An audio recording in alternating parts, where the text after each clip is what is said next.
How's it going, people of Middle-earth or Valinor or wherever the heck you come from? Welcome to my Rings of Power episode 3 breakdown, recap, and review. As usual, I'm going to save the review part of this episode till the very end, but you can be sure that with this episode and a bit more world building that we're going to toss some theories in there, because even more interesting teasers happen this episode. If you're not already aware, obviously we have a few mysteries at the minute, like who is the stranger? Could it be a little bit of a lore change with regards to sending one of the Starry, such as Gandalf, down a little bit earlier? Is Halbrand really Halbrand, despite the developments this episode with regards to him being a king? Could he be Sauron, or could he turn into the Witch King of Angmar or someone like that? And then, of course, we have Adar at the end, of which the show definitely wants you to think is Sauron, but is it really Sauron, or is it one of his followers, just like the Eminem type person we saw in the trailers, of whom I thought was actually going to be Sauron, but now as things are unfolding, maybe this person you're seeing on screen is indeed just a follower. So go ahead and like this video if you're enjoying the coverage of Rings of Power, and let's get into the very beginning. And that's when we pick up with Elrond,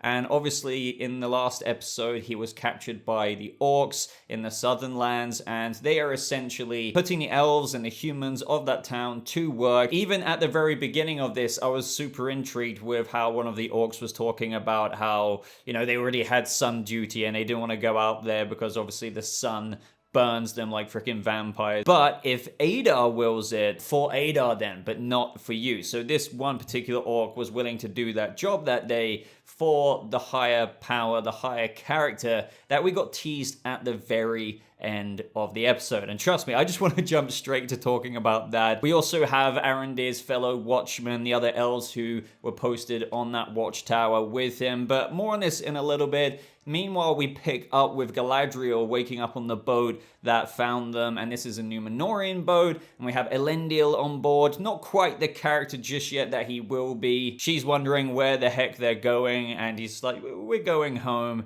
and obviously that turns out to be Numenor. Now, I don't want to give away too much about Numenor's future with regards to what happens and everything like that, but it's going to be super intriguing to see how the Rings of Power adapt this. I mean, that won't be for quite a while with those of you who know what happens with Numenor's future. This is when we get a few shots of Numenor, and as always, the Rings of Power, I don't think anyone can really deny this. It does look stunning, and the visuals are gorgeous. Now, this is when we get a little bit of an explanation to the audience, you know, when they throw in lines that another question asked. For example, Halbrand says, "Since when did men like me build kingdoms such as this?" So this explains a little bit as to how the Numenoreans even got this land of Numenor. And Galadriel says, "In the Great War, your ancestors stood with Morgoth." Morgoth, Melkor, if you will, was Sauron's big boss, the guy at the top, but that's when Sauron and what we're witnessing now in this very show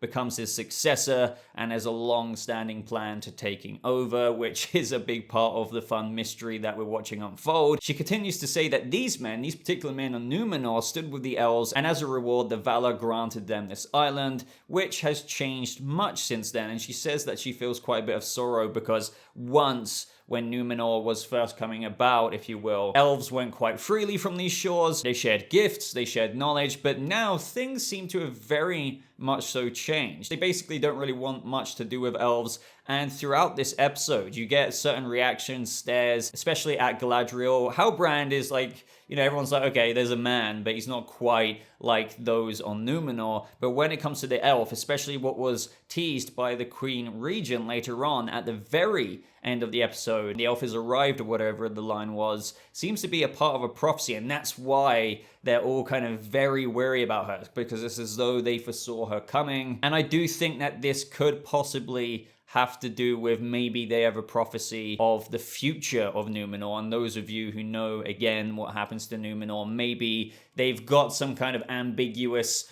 prophecy here that they don't necessarily fully believe in, but maybe a mark of it coming true as per the prophecy is an elf arriving to the shores of which long since elves have not been allowed to. Again, they turn them away, but one still will manage to pop up. And what happens this episode? Galadriel arrives. So that's when you see that guard when, they're going into the council chamber with the queen there. You have that guard just looking at Galadriel, very bewildered, because I think maybe even quite a lot of the people are also worried about the future of Numenor and how Galadriel's arrival could basically sow that into action. This is when Galadriel introduces herself. It's a bit of a tense greeting, if you will. Everyone, as we know, is quite hostile in their demeanor towards Galadriel. Galadriel just requests to be granted a ship and go back to Middle-earth, which, I found funny how they were so resistant to this. Like, surely, if you're worried about the arrival of the elf, you just want to ship her off to Middle-earth, right? But Pharazôn was just like, well, it's been a long time since a ship of Numenor was permitted to take such a journey on an elf's behalf. Now, things here are going to get progressively more interesting, especially with our Pharazôn as the episodes unfold. If you know a little bit about the lore and how things will progress with that particular character. But in this moment as well, what is lending even more to the Halbrand Sauron theories? And by the way, I just want to put it out there. I know Sauron comes back as Anatar, an elf. He's a shapeshifter, so he comes back in the form of an elf, Anatar, the Lord of Gifts. But again, this is an adaptation, and with all the Sauron baiting here and there between different characters, you could argue things might change this. So one little clue or teaser here is, and maybe this is just us fans reading too into it, is that we have in this moment Halbrand diffusing the situation already in this court before the queen and these other politicians, if you will, or whoever. He's easing the tension. He's having a very easy sway with his words. Galadriel's quite feisty, but he's instantly diffusing it. Now Sauron, when he came back, he became quite of this demeanor. He was soft and swift with his words. He befriended people. That's how he was even able to get those rings of power made, through befriending Celebrimbor, of which, I assume we will see. But I do wonder if they're going to play it a bit more coy than that, because at some point they're going to have someone, talk to Celebrimbor, say, hey man, can you make me these rings? And we'll all know that's Sauron. So I assume that the official reveal of Anatar or Adar, if they're changing that up a little bit, will be coming very, very soon. So when we know as the audience that this dude is Sauron and all the other characters might not know, I think it will go that way, because otherwise they'll just be trying to deceive the audience like Sauron the Deceiver when, he's speaking to Celebrimbor, getting the rings forged, and we'll all know it by then. But right now, I am enjoying the teasing. Back to Halbrand, it's just, he's interesting. It could just be that he was trying to defuse the situation and he is Halbrand, but there's other clues as well. You could even argue when he says, I've been searching for my peace for longer than you know. That could be a remark from Sauron with regards to when Morgoth fell. Maybe he's not necessarily giving up on conquest or his dominion, but that's why maybe he left the southern lands. But at the same time, that theory doesn't really work out as well, because we've got the orcs working on behalf of that elf with the dark hair, Adar, at the end, so that's definitely Sauron's making. Then you've got the little sigil, which doesn't even turn out to be a sigil, as we find out later. But then there's even other clues that people are reading into. But again, this is likely very deliberate from the writers to make us keep guessing. So these include his fascination with the forge. I mean, it's not like he's got to create the rings of power in Numenor at this little forge that we see Halbrand visit in the episode, but he was very interested when he greets people in that tavern, or they're asking him, they're like, what are you called? He's like, it depends.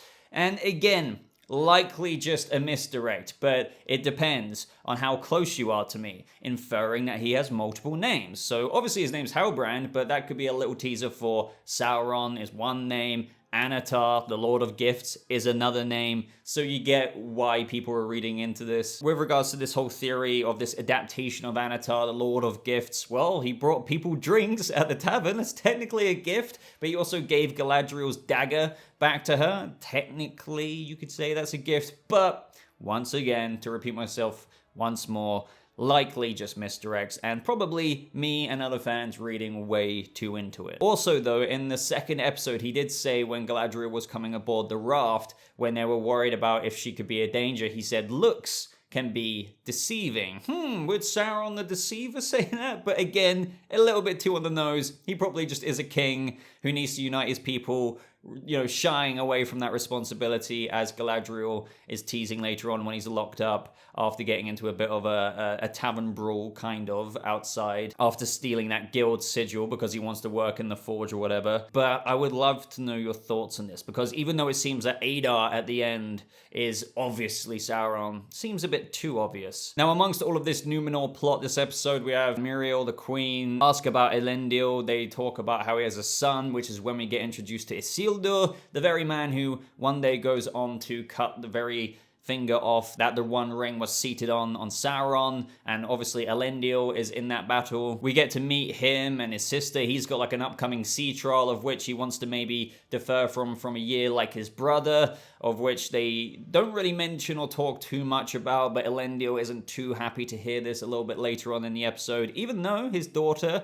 did get accepted as apprentice in what she was studying. We also have leaves falling slowly off of the white tree. We know in the trailer that gets progressively worse. We have the queen talking about how the faithful believe that when the petals of the white tree fall, it is no idle thing, but the very tears of the Valar themselves, a living reminder that their eyes and their judgment are ever upon us. And this is just once again another demonstration of the evil that is looming and rising. This was also depicted in The Lord of the Rings, for example, when Aragorn, or the king, the return of the king, started to happen. A little bit of a white flower once again started to grow on the white tree of Gondor that had long since been dead. The queen also summons Elendil, gives him a bit of a tap on the wrist for bringing an elf here, basically saying it's treason, but the sea is always right, as he says. She digs into his name and how it means a couple of things. One, who loves the stars, but also in the ancient tongue of the Eldar, elf friend. So she's like, hey, what were you doing here? Is that why you brought her here? Kind of thing. It's like, calm down. But she charges him with keeping an eye on Galadriel. She begins to escape from the palace grounds of which she was confined to, wants to get on a skiff to sail back to Middle-earth, but eventually doesn't. And they start to ride to the Hall of Lore, which gives us our next big development. And Galadriel was very, very happy riding. Again, beautiful shots, beautiful slow-mo here. Galadriel loves being by the sea. She probably just is loving riding a horse on the frickin' beach. This is where we get an explanation for this Hall of Lore, of which was only not torn down thanks to their last king. Elendil informs Galadriel that they dethroned him for being loyal to the elves, and now he spends his days in the tower in exile in his own kingdom. Now, whilst all of this was happening, Elendil gave one of the lore masters the task of looking into the sigil that Galadriel found way up in the searches of the beginning episode with her elven party, and he comes back with a book. And on one of the scrolls, or parchments or paper, whatever you want to call it, was an account from a human spy retrieved from an enemy dungeon, and on that was, of course, the very same symbol, which is when Galadriel reveals something really cool and something very big. She says, I must be blind. This is no sigil, it's a map of the Southlands, or the Southern Lands, same thing. But either way, the reason why this is really cool, because she turns it on her side, and this land that we're seeing in the Rings of Power eventually, I believe, becomes Mordor. And this very much so pertains to the lore with regards to how in the Second Age, Sauron's coming to power, all around the same time of him coming back in the form of Anatar, the Lord of Gifts, eventually befriending Celebrimbor, creating the Rings of Power. He's also amassing his dark forces into Mordor, and then eventually builds the Tower of Barad-dûr, and eventually Mordor becomes the very place, the evil place that we know it to be. So now we know, or Galadriel knows, that, this is much worse than I imagined. He's creating his own realm of evil, a plan to be enacted in the event of Morgoth's defeat by his successor. Now, whether that's Adar at the end, and that is really Sauron, because again, the more you think about it, and the more little Sauron teases that us fans may be looking into with regards to Halbrand, it's like, okay, well, why would Halbrand be all the way over here if we've got Sauron really enacting his plan as Morgoth's successor with regards to changing the Southern Lands into Mordor? Well, you could also argue that all of those plans are in place. He's got loyal servants such as Adar, also that Eminem type person in the trailer, making all this happen. And what he's doing as Halbrand, perhaps, is the very thing that Sauron goes on to do, changing his form, acting like a friend, the Lord of Gifts. He has very smooth speech, as Halbrand does, and maybe eventually lands up meeting Celebrimbor and getting the Rings of Power made. But again, without going on a ramble for too much longer, that might not be true, because we do see in the trailers as well that Halbrand does seem to go down the kingly path, so he could end up being one of the kings of old. Possibly, as I said, one of the theories is the Witch King of Angmar, one of the Ring Wraiths. They were old kings of men, and I don't believe there is too much, if any, lore on the identities of what kings were made into the Wraiths, the Ring Wraiths of Sauron. So yeah, things are still very much so up in the air, but again, I'm a sucker for learning things along the way, mysteries, so I am very much so enjoying this aspect of the show. Which is, of course, at the very end of this plot for Numenor, this episode, we have Galadriel visit Halbrand in lockup, saying, you're more than you know, because she also found his little sigil that he carries around with him on that necklace, and says, you are more than you claim. Again, even though it's more about him being a king, it's the writers teasing. Many ages ago, a man bearing this mark united the scattered tribes of the Southern Lands under one banner. The very banner that could unite them today. I mean, obviously Galadriel here is like, well, I can see how I'm going to get my army now. If you can do this, you come back to Middle-earth with me. I'm going to get more rallying support towards the cause of defeating, or should I say preventing, this evil, which is much further along than what I realized with regards to how the Southern Lands are being converted into Mordor as we speak. Now, I do want to mention, just for argument's sake, we can't forget that Sauron is a shapeshifter, and Halbrand did say, that's funny, I found this on a dead man, thought the pattern suited me. Obviously, you could say in one way that he's just deflecting, he doesn't want to admit that, I'm hiding away from my kingly responsibilities, similar to that of how some people are saying this is the show's version of Aragorn, who also hid away from his own heritage of being the king of Gondor. But at the same time, what if he was telling the truth? What if he found it on a dead man's body, that dead man was Halbrand, and he just shapeshifted to look like Halbrand? It's completely possible, and that's why he's wearing it. He could have been telling the dead-ass truth to Galadriel in that moment, posing as Halbrand. That, along with all the other little teasers that they're giving us of Sauron, of which I already mentioned a little bit earlier, but at the same time, could be completely wrong, and he is just Halbrand shying away from those responsibilities. But more or less, they're now going to go to Middle-earth somehow, I guess, if they agree to take them there, and they will redeem both their bloodlines while amassing a bit of an army. Meanwhile, back on Middle-earth, we're back with Arondir, and the orcs most certainly aren't enjoying the sun. What I found interesting here is that the elves are talking about how they might be searching for some kind of weapon with these passages that are being forged, reaching all the way to Horden, possibly beyond. They ransack village by village, toiling nightly to find it for their leader. Find what? It's not like the One Ring or any of the Rings of Power have been made at this point, so I am wondering what they are seeking. Now, it is possible, quite possible, that the very thing that they're trying to look for and on behalf of their leader, which whether Adar is the leader under Sauron or whether Adar is Sauron,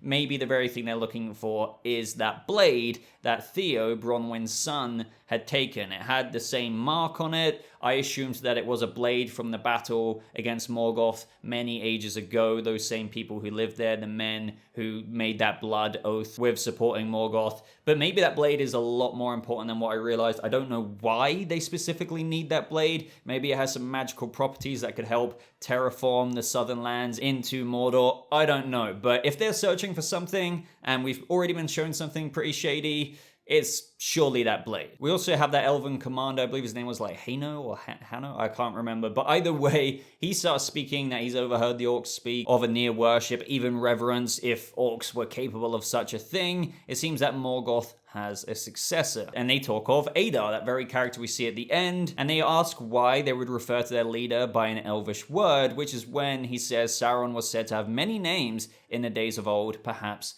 that this is one of them. Now, to my knowledge, which isn't the peak of Tolkien purists, if you will, I don't think Adar is one of them. Again, this is an adaptation, and again, it might not even be Sauron, but one of his followers. This is when even more drama happens. The orcs command them to cut down a tree. Elves being elves are like, nope, the tree's earned its right to be here. One of the elves unfortunately dies, which is when Arondir goes up above the trench, says something to the tree, probably like saying sorry in Elvish. Also manages to get a little look at the tree line as they wanted to plan their escape, that even if one of them could get out of here, they could arrive back with force and drive them out of these lands. We obviously know that's not going to happen so successfully with the way the histories go. Let's now go to the Harfoots, and the Harfoot storyline was fairly simple this episode. They're now finally migrating due to them sensing all of these changes throughout the lands, and maybe it's time to get a move on. They have a thing where they obviously have people sometimes being left behind due to just at the end of the day migrating with all of their stuff. And that's why we saw Sadok reading those names out later, but the whole time people were worried about the fact that Nori's father might not make it out because he's broken his ankle. Nori, whilst all of this is happening, is trying to get access to the star charts in Sadok's book because the stranger from the comet was painting those out in the sky with the fireflies. I still really don't think this is Sauron. I'll really hold my hands up if I'm wrong.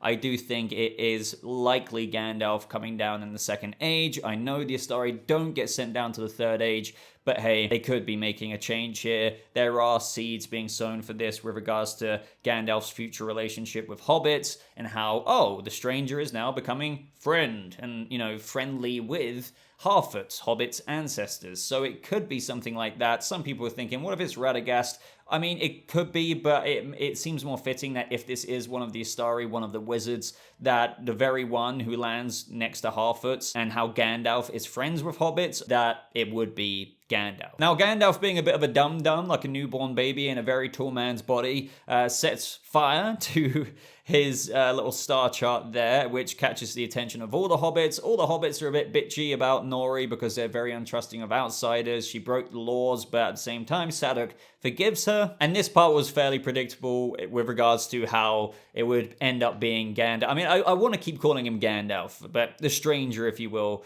carrying the caravan to their new location, which I do wonder where things are going to go there, because wherever they're going to, the fact that the stranger, or the proto-Gandalf, if you will, is going along with them is surely going to mark the next stage of his journey, so I'm very intrigued to see where this goes. But, the whole Harfoot storyline this episode was pretty straightforward. I mean, nothing too fundamental happened with those star charts. I mean, he had a little bit of a gaze at them, but it's not like any major development happened. And so lastly, guys, for the episode, we revisit the elf or orc storyline, and that's when the elves start fighting back. This was pretty cool. I mean, I do think that the action is filmed pretty damn well. This is better than, for example, the snow troll fight, because when you're fighting against orcs here, we did have some of that elven elegancy, if you will, to the fighting with how they were using the chains to take down orcs. But when the wargs came, yeah, that's pretty hard to do when you're tied up. And, wargs are brutal, especially if you're malnourished, you've barely been drinking. So I felt like the warg devouring certain elves was believable compared to some of the fighting in the first episode where you had the elven warriors up against that snow troll, completely incapable, but Galadriel being the only one who could take it down without even looking behind her. Unfortunately, Hanno got shot by an arrow, and Arondir witnessed this as he was cast back down into the pit. The orcs were then like, okay, before killing him, let's show him to Adar, which is when we have this very out of focus Adar arrive, the orcs leader, the one who is in charge of all of this ransacking of the southern lands, the destruction of the villages, of which, one would logically assume, who is their leader, who is the dark threat, Sauron. But I can't be sure just yet, even though I was very happy seeing this, because compared to the Eminem type look person in the trailer, of which some of us early on were thinking, wait, is this Sauron? He is in the form of an elf, kind of, basically, just with very short hair. Well, even though we weren't truly in focus here, this person was very tall, they had long, dark brown hair, and he started smirking at the very end. You could make a soft smirk out of that out of focus camera lens. So again, I can't say this is Sauron because they are definitely teasing a few characters there as candidates, maybe being slightly lore changed with the, shapeshifter that is Sauron in this Rings of Power adaptation. But that just about ends the episode. I want to ramble more about the Adar part, but there's not really much more I can say other than what I've already said. I guess we are just going to have to stay watching to figure out how this unfolds. As I said, at a certain point, things will become clear because there's certain steps in the plot, such as when the Rings of Power are being forged, where you can't really avoid the character Sauron in his friendly form, if you will, from being realized to the audience. So I thought that episode 3, albeit that it was even more slower paced than the first 2 episodes, which might be concerning for some fans out there, because I'm getting a lot of comments on my first 2 episode review that it's very boring. I don't think it's boring. I think boring is quite a bland criticism. I prefer to hear, okay, so what does that mean? Like, did you find this? Was it the pacing? Do you think it's the dialogue? Do you think the characters aren't interesting enough? That's all fair. I felt like this is expanding it. It is still world building. I'm hopeful that the momentum will continue to get stronger, much stronger, because it kind of needs to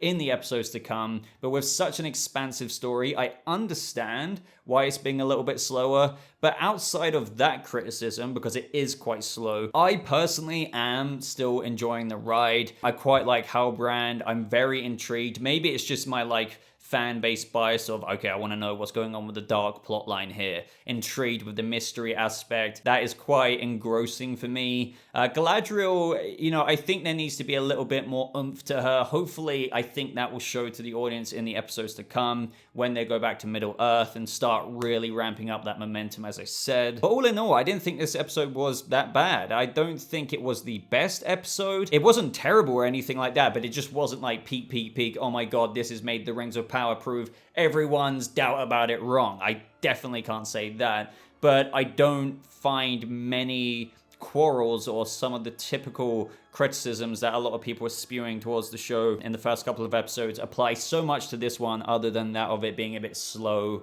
and whatnot. So I enjoyed it. I'm still not over the moon about it, but I'm definitely not down in the fiery pits of Mount Doom either. So what did you guys think about it? Let me know your thoughts down in the comments below. Of course, your theories on everything we had to discuss. That obviously including the Sauron theories. What do you think of what Queen Muriel said about the elf has arrived and what that could mean? Do you agree with me that they may be throwing a bit of a prophecy into perhaps a little bit of a fall of Numenor? I'm looking forward to reading all of those comments, but like this video if you did enjoy it. I'd really appreciate that. It helps these Rings of Power videos grow a bit more, maybe getting a bit more of a Tolkien fan base in the channel. Of course, subscribe for more videos like this and all kinds of other content, because we do quite a variety on the channel. But thank you so much for watching. I hope you all have a lovely rest of your day, and I'll see you fellow people of Middle-earth in the next video. Goodbye.